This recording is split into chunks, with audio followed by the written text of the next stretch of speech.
Good evening dear students and parents. जैसा कि आप सब लोग जान रहे हैं कि पिछले 2-3 दिनों से बिहार में कड़ाके की ठंड पड़ रही है।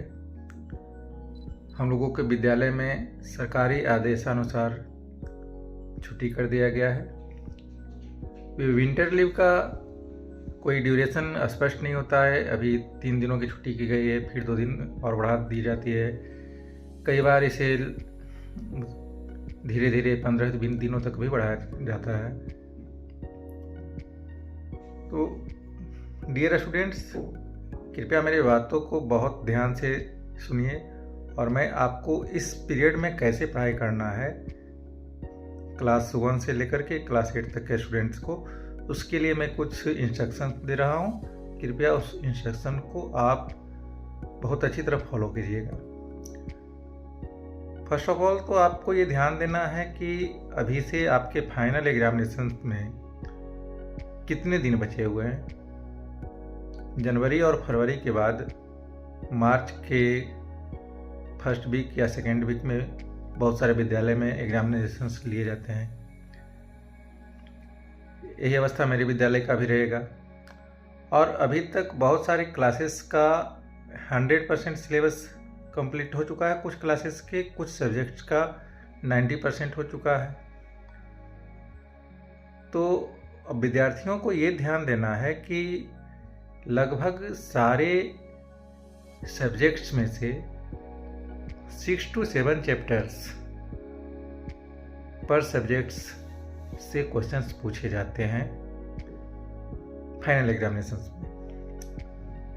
और इस प्रकार के यदि आपके पास 7 बुक्स हैं या 7 सब्जेक्ट्स हैं तो 7 × 6 और 7 आइदर 42 और 49, यानी आपको 42 से 49 चैप्टर्स का प्रश्न उत्तर अच्छी तरह से याद करने होते हैं फाइनल एग्जामिनेशन में अच्छे मार्क्स लाने के लिए और आपकी पढ़ाई को एक बढ़िया डायमेंशन देने के लिए।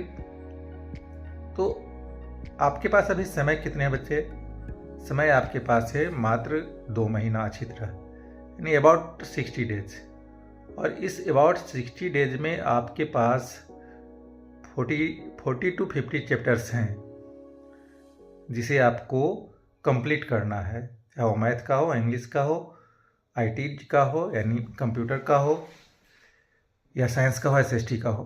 तो आप ये काउंट कर लीजिए, एक प्लान बनाइए कि प्रतिदिन आपको कम से कम किसी न किसी एक सब्जेक्ट का एक चैप्टर, मतलब 1 चैप्टर कंप्लीट करना है। यानी उसे पढ़ना भी है, उसके सारे क्वेश्चन आंसर को याद भी करना है, जैसा कि आपके फेयर कॉपी में क्वेश्चन आंसर्स रेडी होंगे पहले से।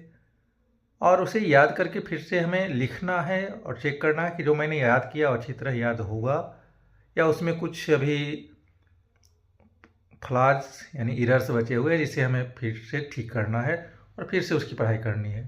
तो इन बातों को आप प्रतिदिन कीजिए। छुट्टी के लिए समय में आपके पास इजली है कि आप मॉर्निंग में 8 बजे से लेकर के 11 बजे तक मॉर्निंग में बैठ सकते हैं पढ़ाई के लिए कंटिन्यू। उसके बाद फिर आप 1 घंटे का ब्रेक लीजिए या 2 घंटे का ब्रेक लीजिए बेटा। फिर आप 12 बजे से या 1 बजे से 2 घंटे के लिए बैठ सकते हैं। फिर उसके बाद कुछ ब्रेक लेकर के खाना वगैरह खा करके शाम की तैयारी के लिए आप रात में 6 बजे से लेकर 9 बजे तक कंटिन्यू रूप से अपने बैठ करके पढ़ाई की तैयारी कीजिए और तभी जा कर के आपका जो ये फाइनल एग्जामिनेशन है उसका बहुत बढ़िया रिजल्ट आएगा बेटा।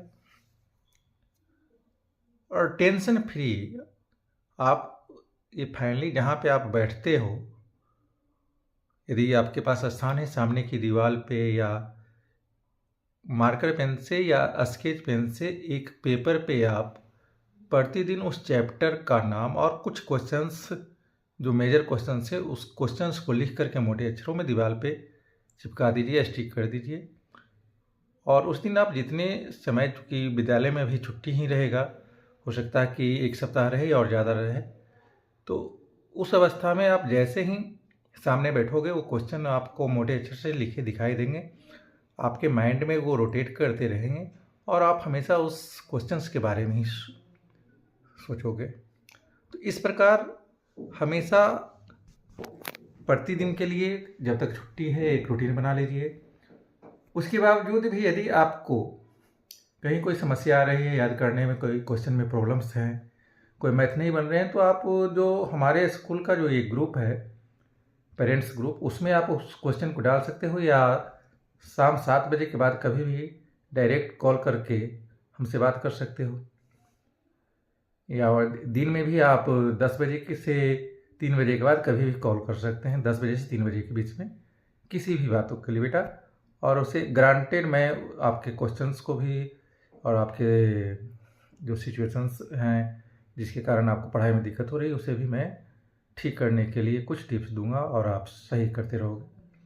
मैं पेरेंट्स से रिक्वेस्ट करूंगा कि कृपया बच्चे को इसी प्रकार से वॉच कीजिए, और जब भी आपको ज़रूरत हो तो आप फ्रीवोलसली आप हमसे कॉल कर सकते हैं, कोई सलाह मांग सकते हैं, चाहे वो बच्चे आपके विद्यालय, मेरे विद्यालय के स्टूडेंट हों या कहीं और के।